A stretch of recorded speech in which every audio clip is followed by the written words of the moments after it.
Africa's Sahel region has been called the canary in the coal mine when it comes to the impact of climate change.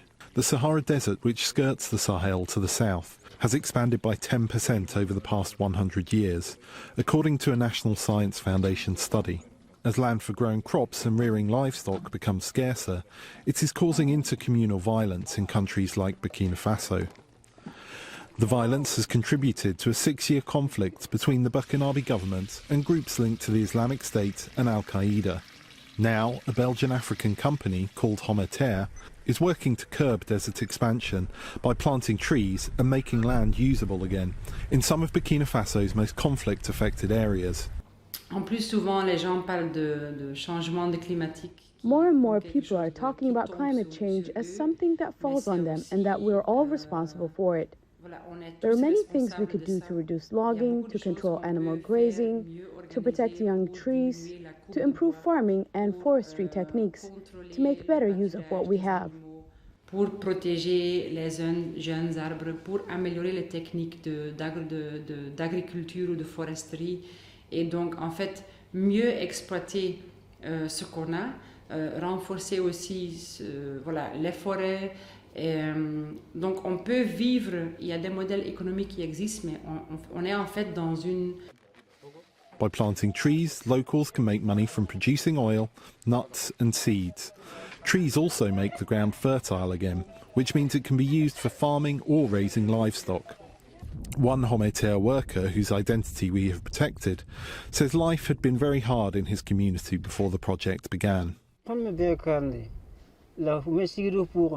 It was difficult because there was nothing to do as farming was not that beneficial. We tried to find small jobs in livestock as well. But in a hostile environment where terrorist attacks happen almost daily, Hommes operations are risky. One Hommes worker, whose identity we have protected, says community leaders they worked with have lost their lives in violent attacks. Comme on appelle ça, quand vous a tout à l'heure présenté nos conseils stratégiques. Earlier we introduced you to our strategic advisors. Initially there were 6. Now you must have noticed that there are 4. 2 have been killed since last year. May they rest in peace. Été tués, on va dire, depuis l'année passée. Voilà. Et bon. Yet those involved with Hommes believe their work is important. Faut dire que l'action de Hommes est tellement noble. What Hommes is doing is very noble and should be saluted. The desert is advancing rapidly into Sahel. We're taking a lot of challenges of recovering a lot of land and allowing animals and people to live properly. Que se donne un défi de récupérer énormément de terre pour permettre aux animaux et aux personnes de vivre convenablement. Unlike many international organisations with a stated mission of improving lives in Burkina Faso's countryside, Hommes is run for profit. The company says its purpose in restoring degraded land is to foster profitable and sustainable agroforestry in collaboration with local communities. Henry Wilkins for VOA News, Ouagadougou, Burkina Faso.